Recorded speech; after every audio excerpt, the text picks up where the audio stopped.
Biodiversity comes from two words. So bios meaning living, anything living, that includes your animals and your plants, and diversity, a synonym for that is varieties. Here in South Africa we have the third highest biodiversity in the world.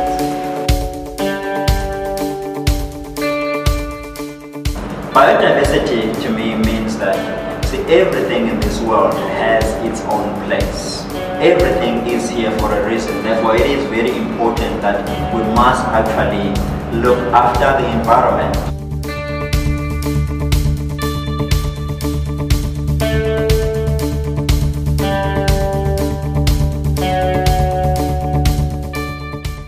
Biodiversity means, to me, it means that I get to see something amazing every day.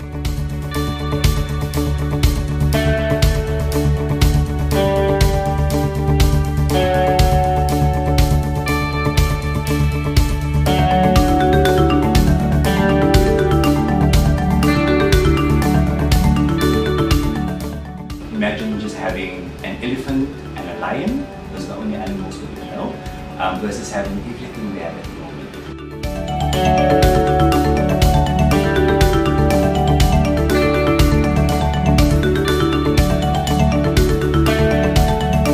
Everything that we do, it is actually up to us whether we make or break things. What will the world be with no biodiversity? I think it would be like trying to have a conversation or create words with the alphabet only containing one or two letters. So definitely something that we want to support and conserve and preserve for a long time to come.